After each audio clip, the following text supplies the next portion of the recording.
Have you ever wondered how a simple laugh can destroy an entire life? I discovered this in the worst possible way. Good afternoon, my dear friends.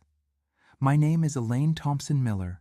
I'm 78 years old, and today I'm going to share with you a story that I've kept in my heart for a long time.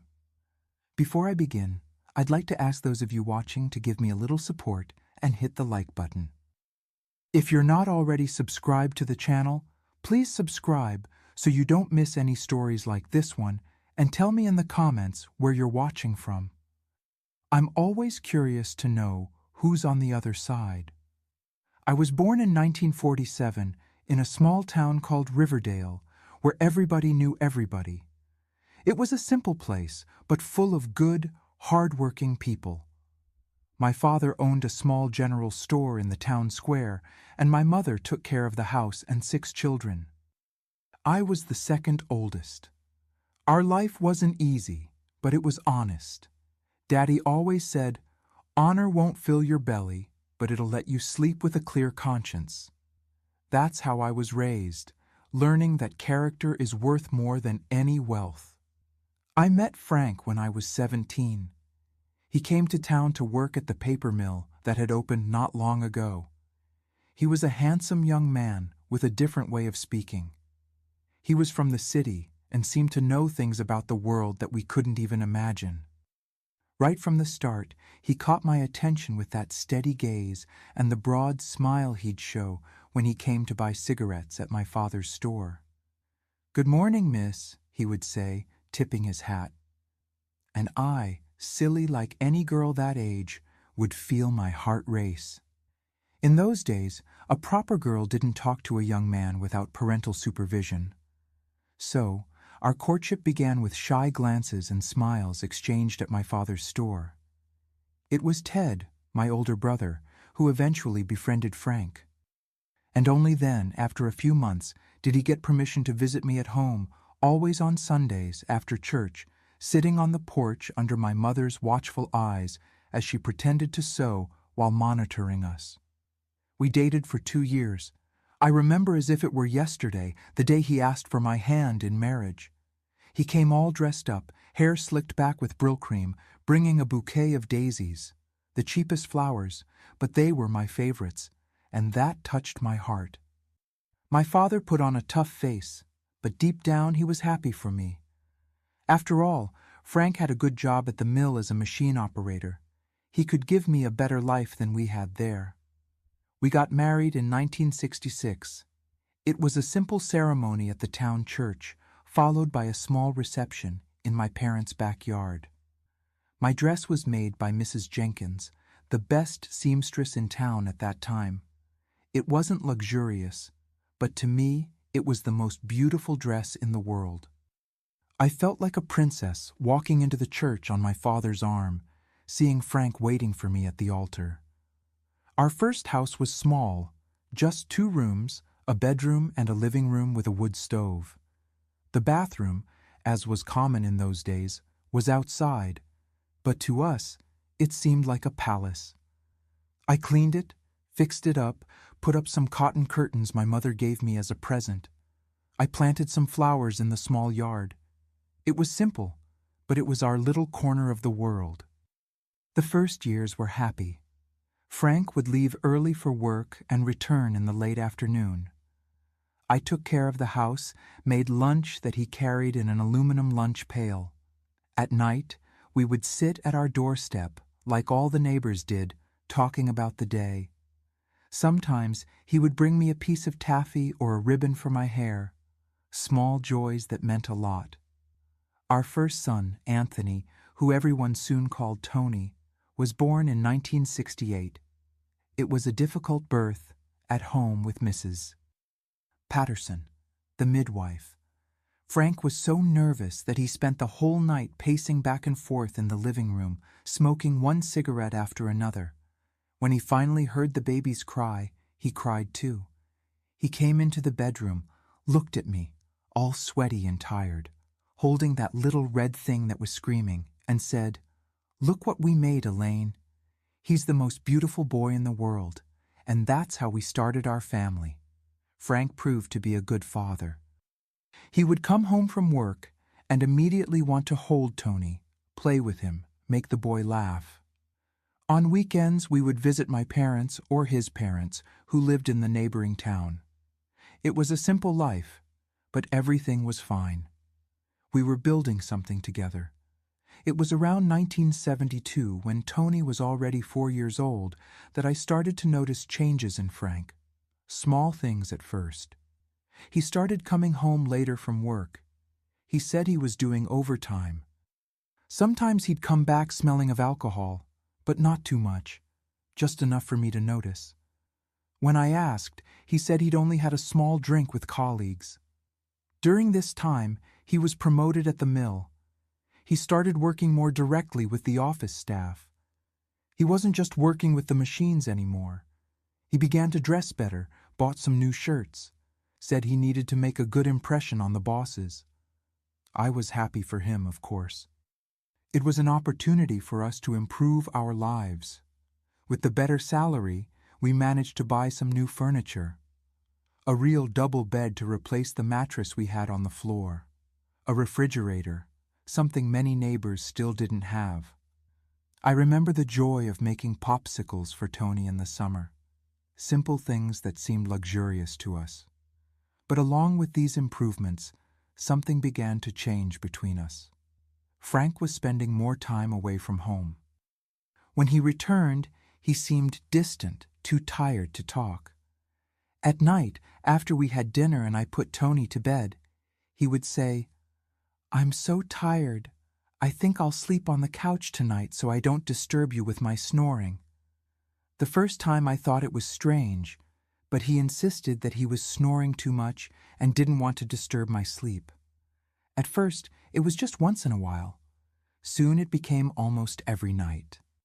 "I'll sleep on the couch," he would say, as if it were the most natural thing in the world. I started to feel lonely in that bed that was too big just for me. I tried to talk to him about it, but Frank always had an excuse. He was tired, had back pain, needed to wake up early, and didn't want to wake me up too. It was during this time that I noticed other changes as well. He started taking better care of himself. He spent more time in the shower, used aftershave lotion, something he rarely did before. His clothes sometimes came home with a different smell, which wasn't the smell of the mill, nor of the bar where he occasionally had a beer. It was a sweet, feminine perfume. When I questioned him about this, he got angry for the first time. "What nonsense, Elaine. It's perfume they spray in the office. Fancy people stuff. You're imagining things." And he left, slamming the door, staying out until late that day. I started paying more attention. I noticed that he would smile when reading certain notes that he would quickly hide when I approached, or when answering a message that some colleague brought.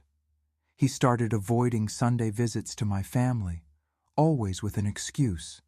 He was tired, he had to take care of something, he needed to do some side job to earn extra money. Tony also felt the change. "Dad, let's play catch," he would ask. And many times he would receive a, "Not today, son, I'm tired." The little boy's eyes would fill with disappointment, and it broke my heart. I tried to make up for it, giving the boy more attention, inventing games, telling stories at bedtime, but nothing replaced his father's presence. And deep down, I was starting to feel a fear that I couldn't name. That's when I discovered I was pregnant again. When I told Frank, I expected to see the same sparkle in his eyes that he had when he found out about Tony. But what I saw was an almost panicked look, followed by a forced smile and a hug without enthusiasm. "That's good, Elaine. Another child." He said this like someone receiving news of a bill to pay. That hurt me deeply. I cried in secret many nights while he slept on the couch. Now it was practically every day. "I'll sleep on the couch so I don't disturb you. You need to rest." "You're pregnant," he would say, as if he were doing me a favor. But I just felt increasingly alone. My belly grew, and with it grew the distance between us. Frank hardly ever commented about the baby, didn't touch my belly to feel the movements like he did when I was expecting Tony. He worked more and more, came home later and later. On Sundays, he frequently went out to take care of things or help a friend, returning only at night. I swallowed my tears, tried to convince myself that it was just a difficult phase. After all, another child meant more expenses, more responsibility. I tried to believe that, but deep down I knew there was something more, something I was afraid to discover. Here I am, telling all of this to you so many years later, and I still feel a tightness in my chest when remembering those days, but the worst was yet to come. And everything changed on a hot night in January 1973, when I was in my 7th month of pregnancy.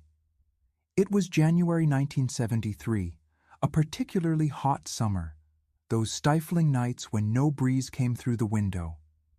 I was 7 months pregnant, feeling heavy, swollen, and the heat only made everything worse. Sleeping was already difficult with a belly that size. Imagine with the suffocating heat. On that specific night, Frank had arrived later than usual. He ate dinner quietly, barely looked at Tony, who kept insisting on showing him a drawing he had made at kindergarten. After dinner, as always, he said, "I'll sleep on the couch tonight." That phrase that I already hated so much. He didn't even wait for me to respond. He grabbed his pillow and went. I lay down alone in bed, as I had grown accustomed to doing. The baby in my belly was restless, kicking, as if wanting to keep me awake too. I ran my hand over my belly, trying to calm that little life growing inside me. "Calm down, my dear, calm down," I whispered softly. I must have dozed off at some point, because I woke up startled with a terrible thirst. The clock on the wall marked 2:30 in the morning. I got up with difficulty. Any woman who has been pregnant knows how hard it is to move around in the last months. I walked slowly to the door, trying not to make noise. I passed through the dark living room and noticed that the couch where Frank usually slept was empty. I thought maybe he had gone to the bathroom in the backyard. I continued to the kitchen. I took a drink of cool water from the clay filter. That's when I heard it. A laugh. A woman's laugh coming from the backyard. It wasn't just any laugh. It was soft, seductive, young. A laugh that definitely didn't belong in that house. My heart raced. A chill ran down my spine despite the heat. I was paralyzed for a few seconds, the glass of water trembling in my hand. Then, very quietly, I approached the kitchen window that faced the backyard. I pulled back the curtain just enough to peek outside. The moon was full that night, illuminating the yard enough for me to see. And there was Frank, leaning against the back gate, talking with a woman. I couldn't see her face clearly, but I noticed she was young and wearing a light-colored dress. They were close, very close. His hand rested on her arm, in an intimate gesture that made me feel as if someone had punched me in the stomach. The girl said something I couldn't hear, and laughed again. That same laugh that had awakened me.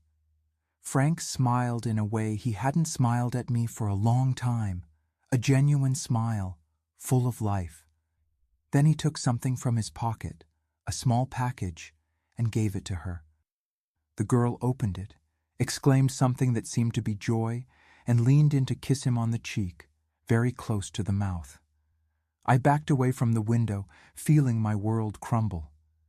The suspicions I had been trying to push away for months were confirmed there before my eyes. The thirst was gone, but a terrible nausea took its place. I stumbled back to the bedroom, closed the door without making a sound, and collapsed on the bed. I cried silently, with my face buried in the pillow to muffle the sobs. The baby in my belly stirred, as if feeling my anguish. I ran my hand over my belly, trying to calm him and myself. "Everything will be all right," I lied, not knowing if I would ever believe those words. I don't know how long I stayed there crying. At some point, I heard the front door open and close gently. Frank coming back inside, thinking I was asleep, not knowing he had just broken my heart to pieces. I wiped away my tears, took a deep breath, and decided I would confront him in the morning. I could no longer pretend it wasn't happening. I pretended to be asleep when he came to check if I was still in the bedroom. Then I heard him settle in the living room. I spent the rest of the night awake, reliving every moment of the past few months, every excuse, every "I'll sleep on the couch" every time he came home late or left without explanation. It all made sense now, painfully clear. When the first rays of sunlight came through the window, I got up determined. I prepared breakfast, as I always did. I woke up Tony for school, helped him get dressed. I acted normally in front of him. Children notice everything, and I didn't want my son to notice that something was wrong. After our neighbor passed by to take him to kindergarten along with his son, I returned to the kitchen where Frank was having his coffee, reading an old newspaper, as if nothing had happened. "Who was that girl in the backyard last night?" I asked directly. My voice was firmer than I had expected. Frank froze, the cup suspended in the air. His eyes met mine, and in them I saw something I had never seen before: fear mixed with guilt.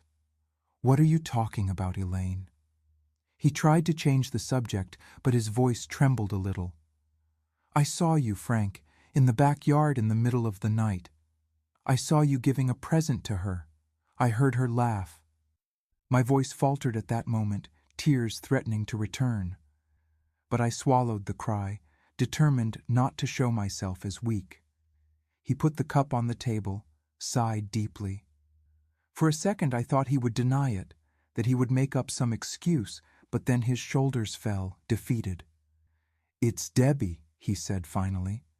"She works as a secretary for Mr. Hudson, the chief engineer at the mill." Debbie. Now the ghost had a name, a young secretary, like in the radio soap operas I used to listen to. Only this time, I was the betrayed wife, not a distant character. "How long?" I asked, feeling a knot in my throat. He hesitated. "A few months." "Is that why you've been sleeping on the couch, so you can go out and meet her when I'm asleep?" Frank didn't answer, but his silence was answer enough. I collapsed into a chair, feeling the weight of it all. 7 years of marriage, 1 child, another on the way, and he was throwing it all away because of a young girl from the office. "What did you give her last night?" I asked, remembering the small package. He hesitated again. "A small brooch. It wasn't expensive." But I knew that was a lie. We had difficulty paying the bills at the end of the month, but he had money to buy presents for his mistress.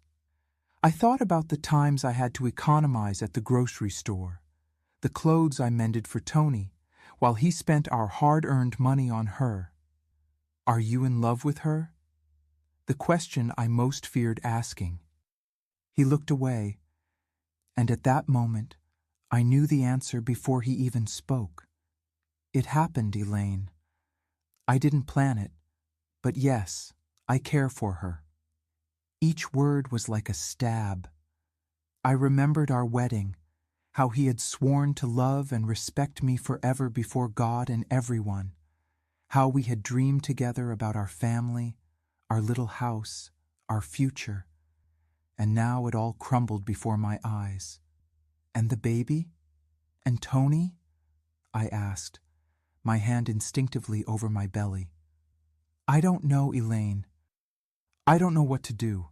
I didn't want you to find out this way." "How did you want me to find out then? Or did you intend to deceive me forever?" Anger was beginning to replace the initial sadness. He didn't respond. We sat there in silence, like two strangers. The man in front of me no longer seemed like the boy I fell in love with, the one who made me feel special, who promised that we would build a life together. He was a stranger, someone I no longer recognized. "Are you going to end it with her?" I asked, finally, a last thread of hope still clinging to my heart. He hesitated. "I don't know if I can, Elaine." And there, in that hesitation, I had my answer. He would not choose our family. He would not choose me. He chose that girl with her easy laugh and youth that I no longer had. I stood up, my legs trembling, and left the kitchen without saying anything more. What more was there to say? He had made his choice, and it wasn't me, nor our children. It was that young girl with the easy laugh and youth that I no longer had. The following weeks were a blur of pain and confusion. Frank continued at home, sleeping on the couch, going out more and more. I, in my wounded pride, didn't tell anyone, not even my mother or my sisters. I was ashamed.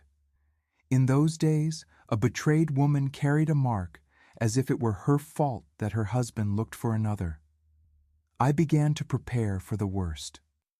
If he was going to leave me, I needed to have a way to support myself and my children. That's when I sought out Mrs. Jenkins, the seamstress who had made my wedding dress. I always had a good hand for sewing, but I never thought of making it a profession. I asked her to teach me more, to let me help in her workshop during the hours when Tony was at school. Mrs. Jenkins, an elderly widow who had no children, welcomed me with kindness. Perhaps she sensed my desperation behind the request. She taught me how to make patterns, to sew different types of fabric, to make finer finishes. I learned quickly. My hands seemed to know what to do, as if sewing were a dormant talent within me. Meanwhile, my belly was growing. The small life inside me seemed stronger than my own pain, forcing me to move forward. For Tony, I tried to keep up appearances. I told him that his father was working a lot, that it was a phase. But children sense when something is wrong. He became quieter, less cheerful. In March 1973, my daughter Celeste was born. It was an easier birth than the first, but lonelier. Frank was there, but he seemed distant, as if he were just fulfilling an obligation. I didn't see in his eyes the sparkle I had seen when Tony was born. He held the girl briefly, said she was beautiful, and soon handed her back to me. Those first days with a newborn are always difficult. Sleepless nights, recovery from childbirth, breastfeeding. But this time, I was doing it all practically alone. Frank would arrive late, leave early, avoid being at home on weekends. When Celeste cried at night, it was me who got up, even exhausted. He continued to sleep in the living room, now using the baby's crying as an excuse. He said he needed to rest for work the next day. These were hard times, very hard, but something in me changed with Celeste's birth. Looking at that innocent little face, so dependent on me, something strengthened in my core. I couldn't afford the luxury of falling apart. I had 2 children now who needed me, who depended on my strength. And so, cradling Celeste in the early hours, while everyone slept, I made a decision. I would not continue living that lie. I would not raise my children in a house where the father lived a double life, where I was consumed by sadness day after day. I deserved more. My children deserved more. When Celeste turned 3 months old, on a night when Frank came home particularly late, with that same feminine perfume that I knew well by now, I decided it was time. I waited for him to settle in the living room, and then I went there, with Celeste asleep in my arms. "We need to talk," I said, my voice calm, but determined. "This can't continue like this." He looked at me, surprised by my direct approach. We hadn't really talked for weeks. What do you mean? You know very well. You're still seeing that girl, aren't you? Debbie. He didn't deny it, just nodded slightly, as if he were too tired to lie. You need to choose, Frank. Either you stay with your real family, with no more secret meetings, no more lies, or you leave. The words came out firmer than I expected, surprising us both. The old Frank would have gotten angry, would have shouted, perhaps, but the man before me just sighed, as if relieved that I had finally said what we both knew was inevitable. She wants me to move in with her, Elaine, for a while now. She's tired of being the other woman. His frankness caught me off guard. I expected more denial, more excuses, but there was the raw truth, finally. And what do you want? I asked, though I already knew the answer. He hesitated, looked at Celeste sleeping in my arms, and for a second I saw a flicker of something, remorse perhaps, in his eyes. I didn't want to hurt you, or the children. But you did, I replied, surprising myself with the lack of tears. It seemed I had already cried all I could. And you will continue to hurt us if you stay here pretending we're a family while your heart is somewhere else. He didn't respond. He just sat there, on the edge of the couch, where he had been sleeping for months, looking at his own hands. I'm going to my parents' house tomorrow, I declared. I'm taking the children with me. He raised his head, surprised. Are you going to tell them about us? The shame in his voice was palpable. He was concerned with what others would think of him, with his reputation in the small town where everyone knew each other. I'm going to tell the truth, I replied simply. That it didn't work out, that you chose another path.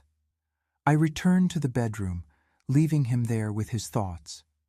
I lay down with Celeste beside me, in the improvised cradle, and, for the first time in months, I felt a strange peace. The decision was made. The future was uncertain, scary even, but at least I would no longer live in a lie.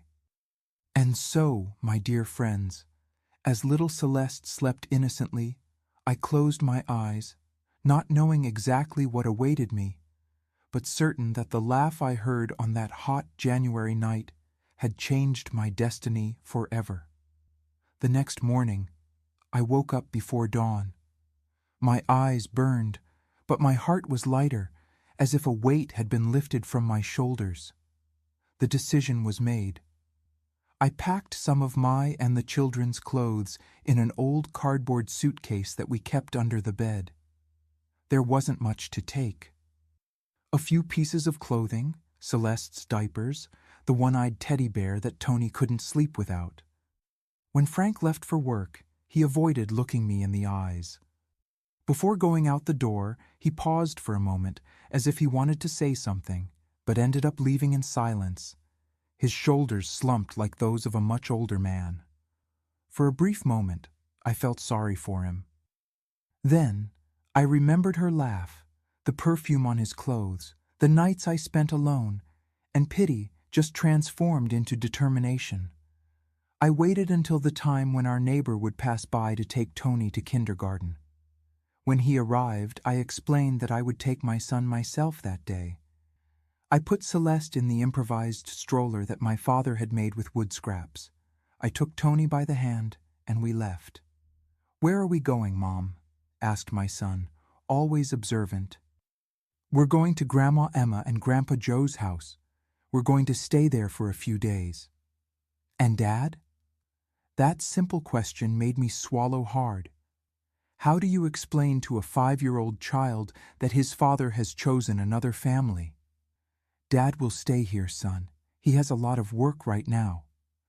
The boy nodded, accepting the explanation with that innocence that only children have. I held his little hand tighter, as if I could protect him from the pain that I knew would come later. The walk to my parents' house never seemed so long. The April sun was already strong, and I was sweating, pushing Celeste's stroller on the dirt roads. Some neighbors looked at me curiously as I passed. In a small town like ours, A woman leaving home with her children and a suitcase was news. When I finally arrived, my mother was in the yard, hanging clothes on the line. When she saw me, she immediately knew something was wrong. Mothers always know.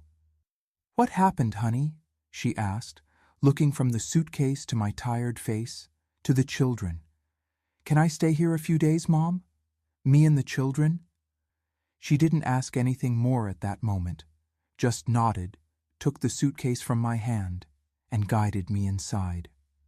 This was my childhood home, the place where I always felt safe. The same whitewashed walls, the dirt floor in the kitchen, the smell of coffee on the wood stove. It was as if time hadn't passed. That night, after the children were asleep, I told everything to my mother. About the "I'll sleep on the couch," about the laugh in the yard, about Debbie. I told her through tears that I had decided to leave Frank, that I couldn't live that way anymore, pretending everything was fine while my marriage was falling apart. My mother listened to everything in silence, her lips pressed into a thin line. When I finished, she held my hands in hers.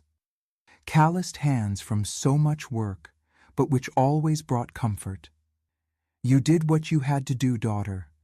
A woman can't accept being disrespected like that. Your father and I are here. You and the children will always have a roof." The simplicity of those words brought immense relief. I was so afraid of judgment, of the shame of a failed marriage. In those days, a separated woman was viewed differently, as if carrying a stain.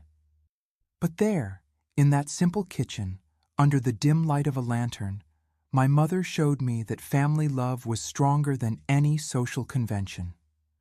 The following days were about adaptation. My father, a man of few words, didn't ask questions, just gave a pat on my shoulder and said, "This house will always be your house, daughter." Mom made a small bed for Tony in the little back room where I slept with Celeste. She made a small cradle for her granddaughter with a wooden box. The news spread quickly through the town, as was to be expected. I felt the looks when I went to the general store. I heard the whispers. "Frank's wife, Elaine, has returned to her parents' house," they said. "Seems like he left her for a young girl from the city." Each word hurt like an open wound, but I kept my head held high for myself and for my children. I wasn't ashamed of my decision. The shame was his, who broke his promises, who abandoned his family. A week after I had left home, Frank appeared at my parents' house. He was shaved, dressed in his best shirt. He brought a package of candy for Tony. My father received him at the door coldly, but let him in. After all, he was the father of his grandchildren. We talked in the yard, away from the children's ears. He seemed nervous, restless. "I came to see how you all are," he said, as if it were a casual visit. "We're adjusting," I replied, keeping my voice firm. He looked at the ground, then at me. "Elaine, I'm sorry things came to this point." I didn't respond. What could I say? That it was okay? It wasn't okay. "I want to help with the children. I can give some money every month." I nodded. The children would need everything: food, clothes, school supplies. I couldn't refuse out of pride. "Thank you. They are your children too." A heavy silence fell between us. So many years together, and now we were almost strangers, talking with formality. "I'm living with Debbie now," he finally said, avoiding my gaze. "We rented a room near the mill." The news didn't surprise me, but still, I felt as if something broke inside me. It was the last nail in the coffin of our marriage. "I hope you'll be happy," I managed to say, surprising myself with the sincerity in the words. I didn't wish him ill. I just wanted to move forward, build a new life for myself and for my children. He left after playing a bit with Tony. I saw the confusion in my son's eyes when his father said goodbye. He didn't understand why we weren't all going home together, But children have an incredible ability to adapt. Soon, the routine at my parents' house became the new normal for him. It was during this period that Mrs. Jenkins, the seamstress, became my savior. She knew about my situation, like everyone in town, and appeared one day at my parents' house. "Elaine, do you still want to learn more about sewing?" she asked directly, as always. "I need an assistant in the workshop. The work has increased, and these old hands can't handle everything anymore." I looked at her with gratitude. I knew it was more a gesture of kindness than a real need. Mrs. Jenkins was the best seamstress in the region. She didn't need help, but she was offering me a job opportunity, independence. "Yes, Mrs. Jenkins, I appreciate it very much." We arranged that I would go to her workshop 3 times a week on the mornings when Tony was at school. Celeste was still small, so I would take her with me. My mother offered to take care of her while I worked, but Mrs. Jenkins insisted that I bring the girl. "A child doesn't get in the way," she said. "I have the perfect little corner to put her cradle while you work." And so my new life began. In the morning, I would take Tony to school, then I would continue with Celeste to Mrs. Jenkins' workshop. There I learned much more than sewing. I learned about business, about how to deal with clients, about pricing the work. Mrs. Jenkins was strict but patient. "This hem isn't straight, Elaine. Undo it and do it again." Or, "This finishing needs to be perfect. The client is paying for perfection." I absorbed every lesson, every criticism, every compliment. My hands, which already had some natural ability with needle and thread, were becoming increasingly precise, more confident.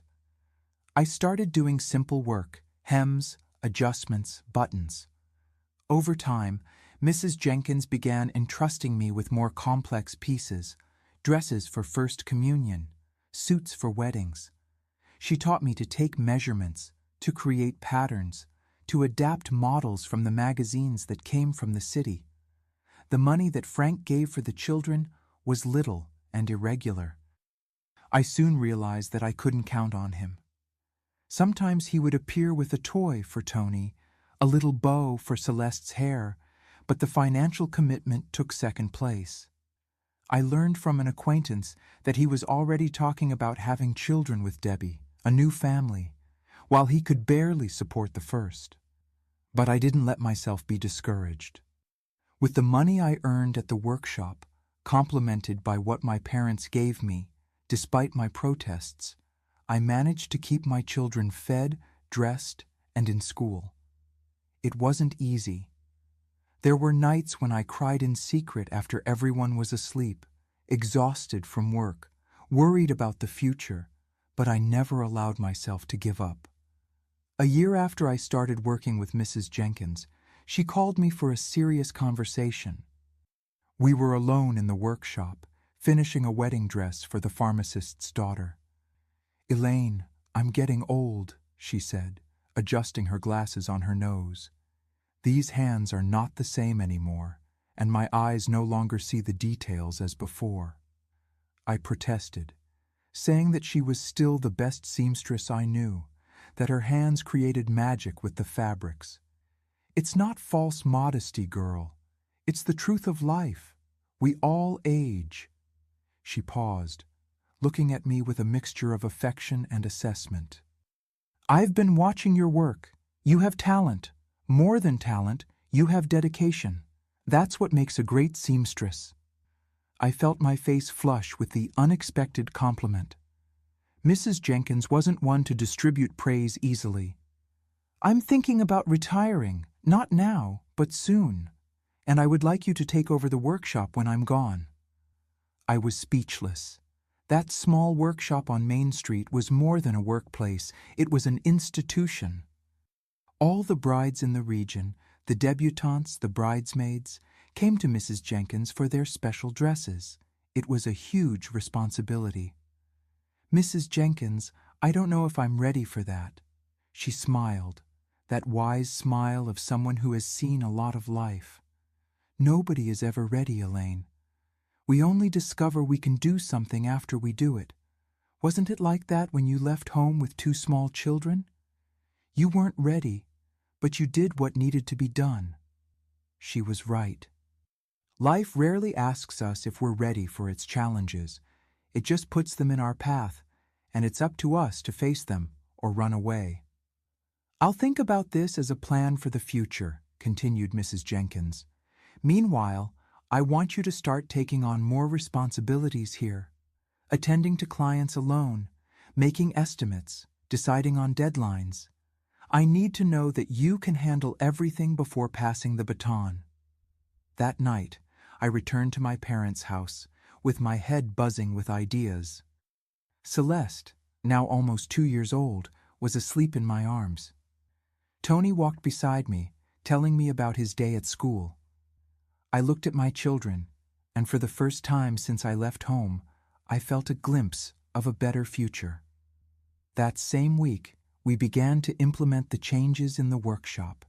Mrs. Jenkins introduced me to her oldest clients as her successor in training. Some looked at me with suspicion. After all, I was Elaine, who was left by her husband. But gradually, my work spoke for itself. Clients began to ask specifically for me for certain jobs. I remember one dress in particular that marked this transition. It was for the mayor's daughter who was getting married at the end of the year. A satin and lace dress with a long train inspired by a model she saw in an imported magazine. Mrs. Jenkins left me responsible for the project from start to finish. I worked on that dress like I had never worked on anything in my life. Nights awake, drawing, adapting the pattern, choosing materials. Each stitch, each detail had to be perfect. It was more than a dress. It was my declaration of competence, my proof that I could be more than the abandoned wife. When the bride came for the final fitting, the dress fit like a glove. She twirled in front of the mirror, emotional, while her mother cried with emotion beside her. Mrs. Jenkins observed from afar, a proud smile on her face. At that moment, I felt that I had found my place, my purpose. "It's the most beautiful dress I've ever seen," said the future bride, hugging me. "You have a gift, Mrs. Elaine." Mrs. Elaine. It was the first time someone called me that, with respect, recognizing my profession, not just my family status. I felt a warmth in my chest, a pride that I didn't know I could feel.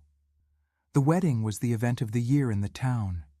Everyone commented on the bride's dress. Elaine's work from Mrs. Jenkins's workshop, they said. My name began to circulate no longer as the abandoned wife, but as the seamstress with skillful hands, the one who transformed fabrics into dreams. At the end of 1975, about 2 years after I had left home with my children, I made another important decision. With the savings I had made, and with the help of a small loan that my father got from the bank, I rented a small space on the main street of town. It was smaller than Mrs. Jenkins's workshop. It needed renovation, but it was mine. The first space that truly belonged to me since I left the home I shared with Frank. Mrs. Jenkins, far from feeling betrayed, encouraged me. "This is how it should be," she said. "You need your own space to build your own name. We'll continue to be friends and partners." With the help of my brothers and some friends, we painted the place, fixed the windows, installed shelves. I bought a used sewing machine, but in good condition. An investment that represented months of savings. My mother gave me some old chairs that were in the attic. My father made a wooden sign for the front of the store, Elaine's Atelier, Custom Sewing. On the day of the inauguration, a small crowd gathered. My family, friends, Mrs. Jenkins' clients, who came to wish me good luck. Celeste, now almost 3 years old, ran through the space, delighted with the colors of the exposed fabrics. Tony, at 7 years old, stood at the door, proud, receiving the people. Looking at that scene, I realized how far I had come since the night I heard that laugh in the backyard. From the devastated woman who left home with a cardboard suitcase and two small children, to the businesswoman who was inaugurating her own business. It hadn't been easy. There had been days of despair, nights of crying, moments when I thought I wouldn't make it. But there I was, proving to myself and to the world that I was capable. And just think, my dear friends, it all started with a laugh in the backyard and an "I'll sleep on the couch" that was repeated for many nights. Life has these things. What seems like a tragedy at the moment can be the beginning of a journey that takes us exactly where we were meant to be. The following years were of constant growth, both for my small business and for my children. My atelier quickly became known beyond the borders of our town.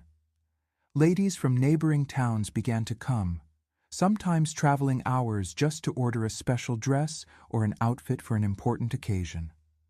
I fondly remember how in 1978 I needed to hire my first assistant. Nancy was a young woman, newly married, with agile hands and attentive eyes.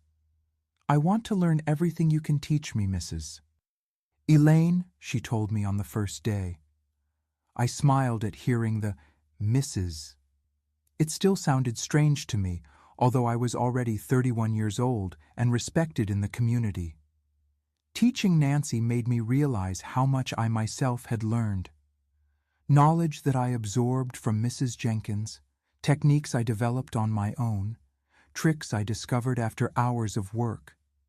It was gratifying to pass this knowledge on, to see another woman grow professionally. My atelier was no longer just a workplace, it had become a small meeting point. Clients would come for clothing fittings and end up staying for coffee, exchanging stories, sharing news. There, among fabrics and threads, a small community of women who supported each other was created. At home, things were also evolving. With the money from the atelier, I managed to rent a modest but comfortable little house near Tony's school. It was an immense joy to have our own roof again, to decorate the children's rooms the way they wanted, to plant my own flowers in the garden. Tony was growing fast, already almost 12 years old in 1980, becoming a studious and responsible boy. Celeste, at 7 years old, was pure energy and curiosity. Their relationship with their father continued, albeit sporadic.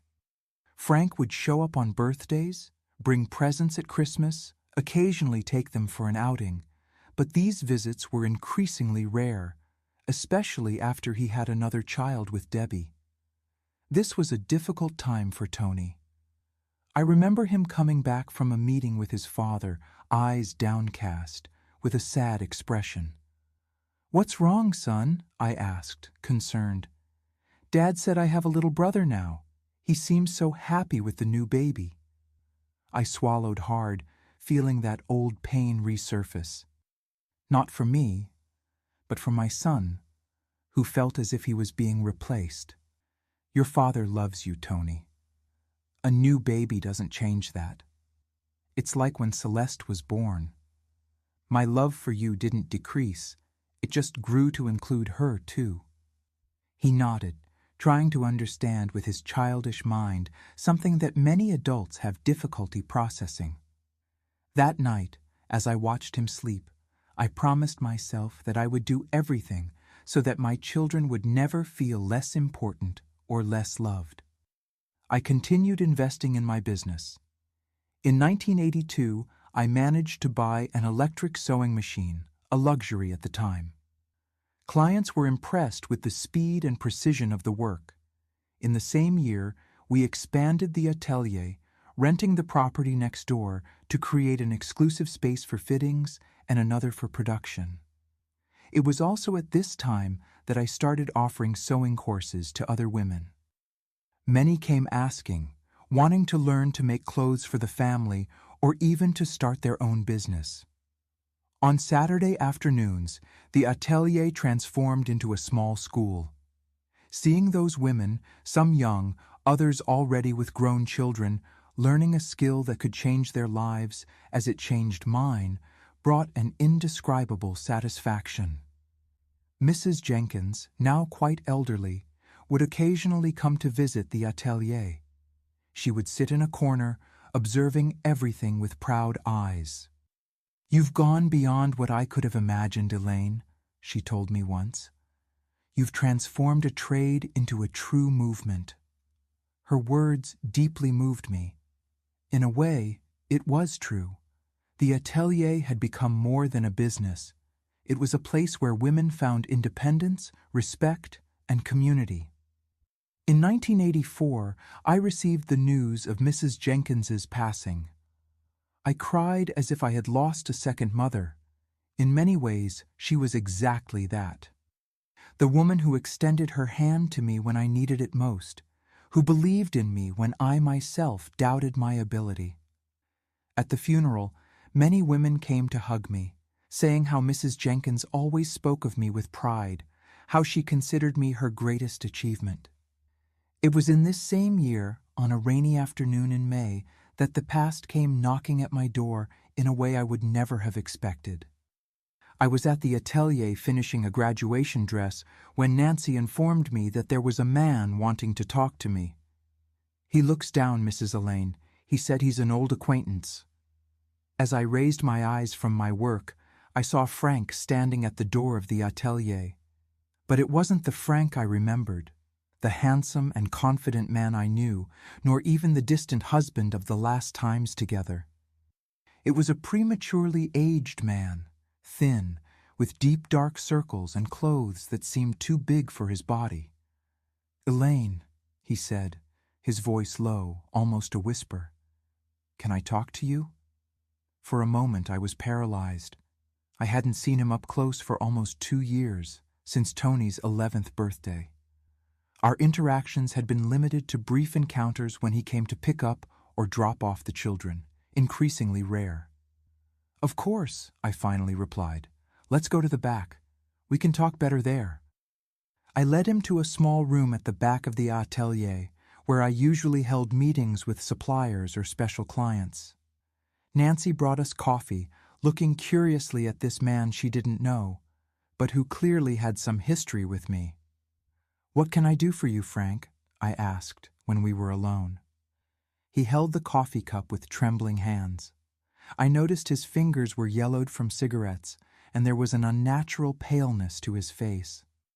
"I wanted to see how you are," he said, looking around the room, admiring the expensive fabrics, the framed photographs of brides wearing my creations. "You did it, didn't you? Built all this on your own." There was a mixture of admiration and sadness in his voice that caught me off guard. "It wasn't easy," I replied, not knowing exactly where that conversation would lead us. "But yes, I'm fine. The atelier is doing well. The children, too. Tony tells me he's thinking about medicine. And Celeste can already read better than many older children."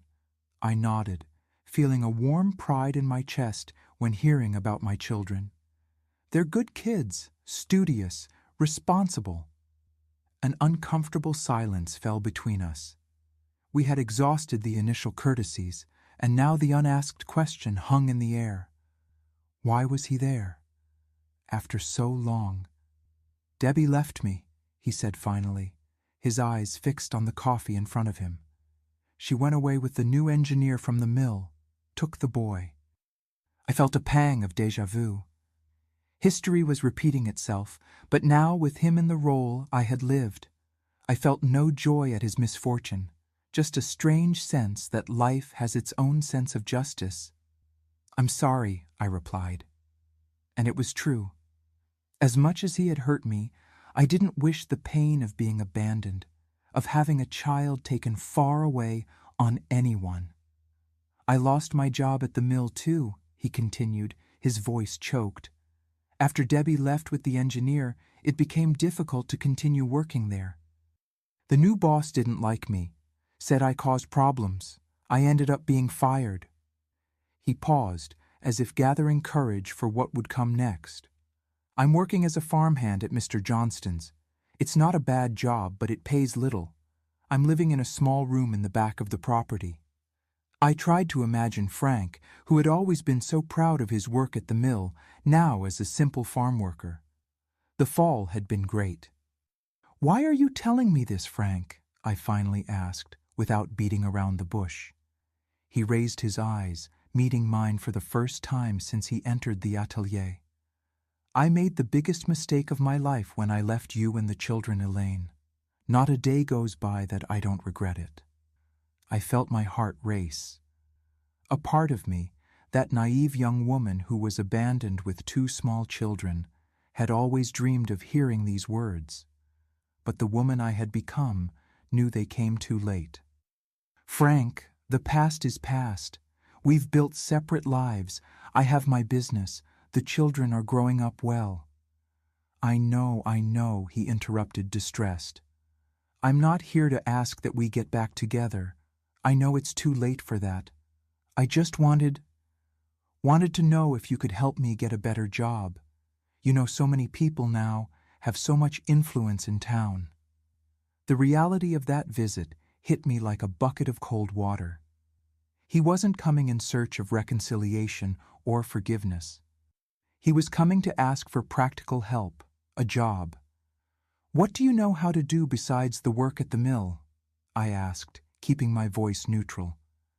"I know a bit of mechanics. I learned at the mill. I know how to drive a truck too. Got my license a few years ago." I thought for a moment.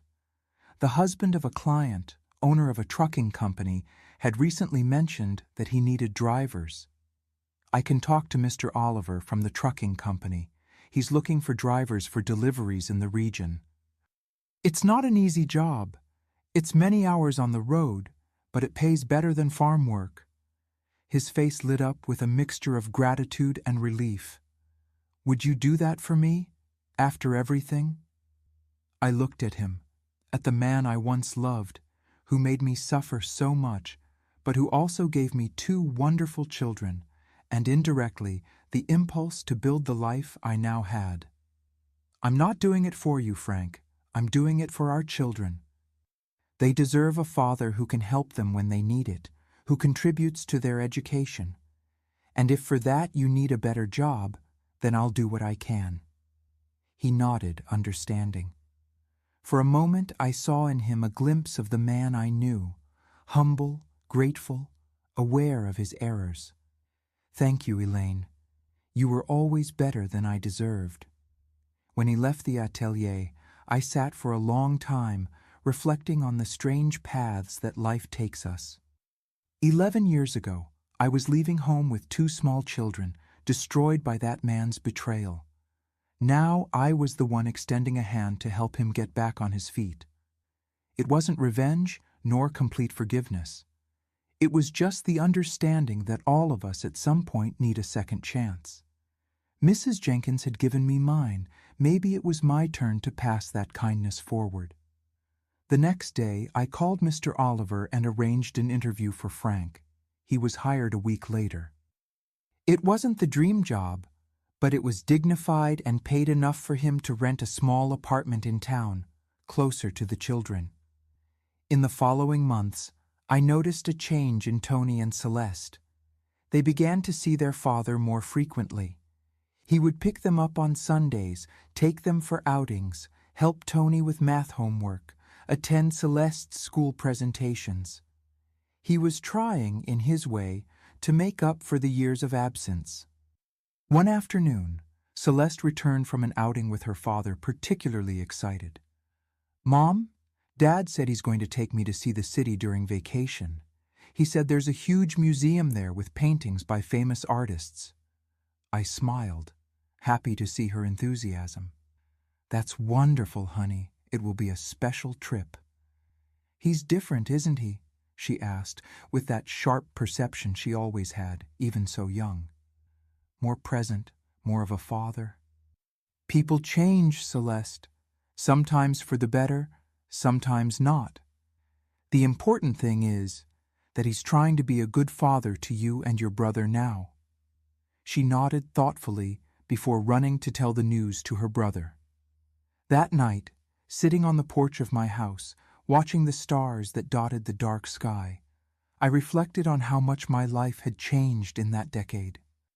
From the young, abandoned wife to the respected businesswoman, from the woman who cried in hiding to the strong mother who raised 2 children with determination, from the fear of the future to the confidence in the path I had chosen. And to think that it all started with an "I'll sleep on the couch" repeated night after night, and a feminine laugh heard in a dark backyard. That moment of pain had been the beginning of a journey that led me exactly where I needed to be. Life is like that, my dear friends.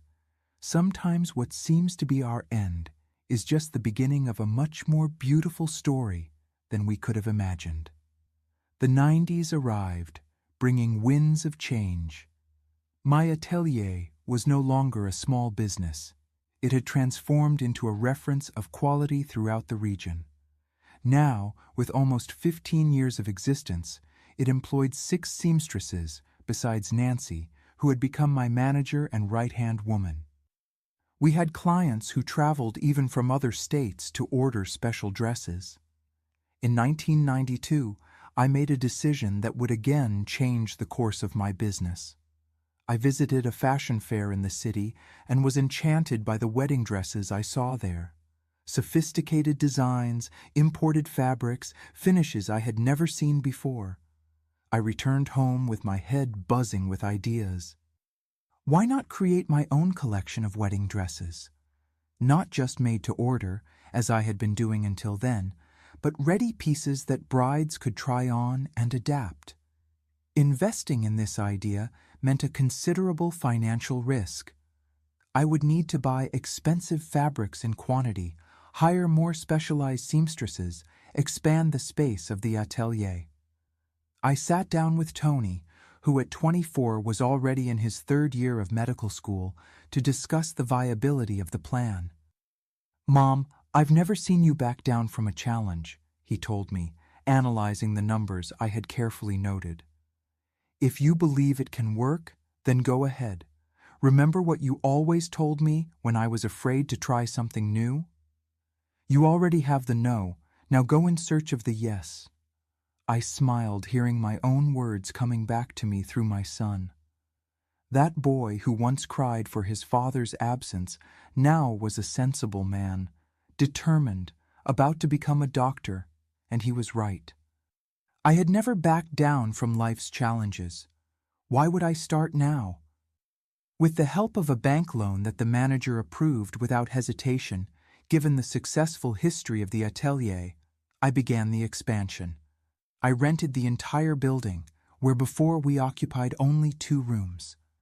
We renovated everything, creating a spacious and elegant space with comfortable fitting rooms, a showroom for the ready dresses, and an exclusive area for personalized service. The inauguration of the new space, now called Elaine's Maison, Brides and Haute Couture, was an event in the town. The mayor attended, as well as several local personalities. Even the city newspaper sent a reporter to cover the story of the seamstress who became a successful businesswoman. Among the guests, to my surprise, was Frank. He had established himself as a reliable driver in the trucking company, had managed to buy a small house in the outskirts of town, and maintained a closer relationship with our children. When I saw him timidly enter the salon, wearing his best suit, a bit out of fashion but well cared for, I felt an unexpected emotion.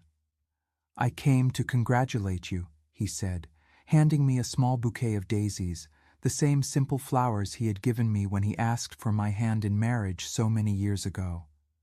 "You've built something amazing, Elaine.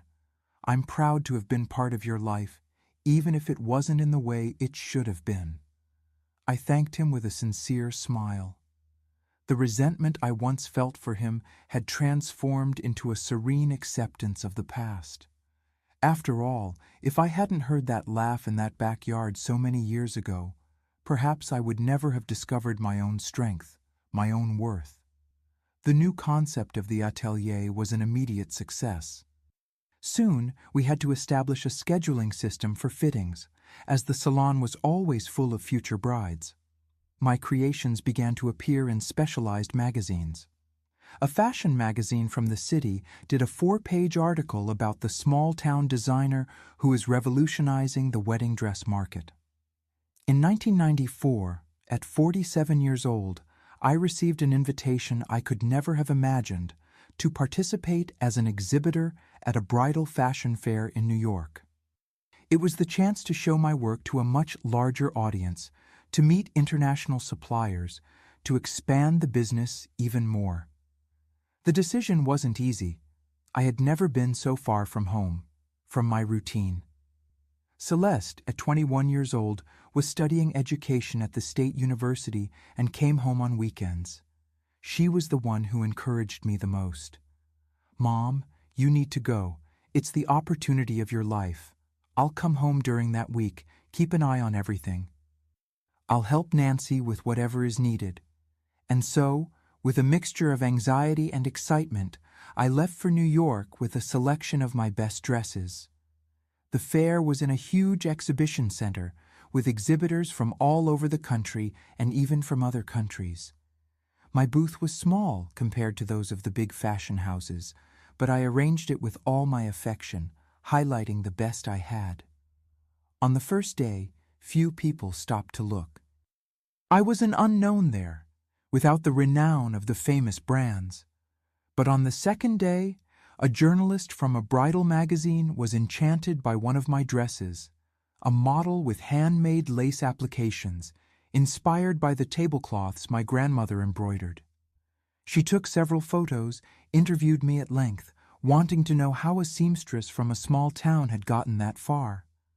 I told my story without omitting anything. The young marriage, the discovered betrayal, the early morning when I heard that laugh that changed my destiny, the struggle to raise my children alone, the learning with Mrs. Jenkins, the gradual construction of my business. She listened, fascinated, noting every detail. "Your story is extraordinary, Mrs. Elaine," she said at the end. "It's a story of overcoming that will inspire many women." The article came out in the next issue of the magazine with the title "From Tears to Dreams: The Seamstress Who Transformed Pain into Art." It was an instant success. My phone wouldn't stop ringing. Stores wanting to resell my pieces, brides wanting exclusivity, other journalists wanting interviews. I had to hire a secretary just to manage all the contacts. The following year, I opened a small branch in the state capital. Celeste, who had finished college, decided to postpone her plans to teach to help me in the administration of the new store. "I want to learn the business with you, Mom," she told me. "I want to continue your legacy." Those words filled me with pride. Seeing my daughter, who grew up watching me work tirelessly, now wanting to follow in my footsteps, was one of the greatest rewards I could receive. Tony graduated in medicine in 1996, specializing in pediatrics. He decided to return to our town instead of staying in the city, as many colleagues did. "I want to care for the children here, Mom. Many have never seen a pediatrician in their lives." His office, opened with my financial help, soon became a reference in the region. He attended many patients for free, especially those who came from the poorer rural areas.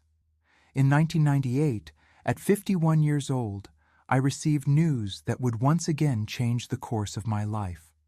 Frank had suffered a stroke while driving.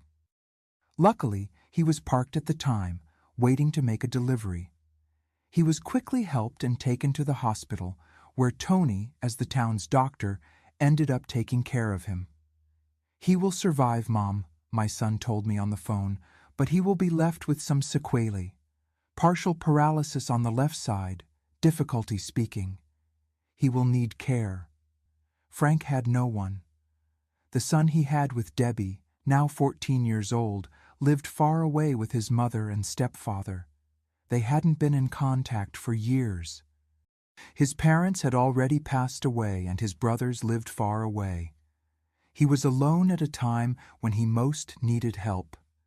It was Celeste who suggested the unthinkable. "He could stay in the back room of the house, Mom, the one we use to store old things. We can clean it, put a bed, adapt it for someone with mobility difficulties." I looked at my daughter, surprised. "You suggest that your father come live with us after everything?" She shrugged with that wisdom that always seemed beyond her age. "He's our father, Mom. He made mistakes, yes, and hurt us a lot. But in recent years, he tried to redeem himself. He was there when we needed him. Now he needs us." Tony agreed. "It would be easier for me to monitor his recovery if he were nearby, and hiring a full-time nurse would be very expensive." And so, almost 25 years after I left home with 2 small children, after discovering Frank's betrayal, he returned to the family fold, not as a husband, but as a patient, a father who needed care. We adapted the back room, as Celeste suggested. We installed support bars, a hospital bed that Tony got from the hospital, a comfortable armchair by the window that faced the garden. We hired a caretaker for the mornings when we were all away from home. In the afternoon, I myself took over the care when I returned from the atelier. At first, it was strange to have Frank back in the family's daily life. He was changed, not just physically by the illness, but as a person.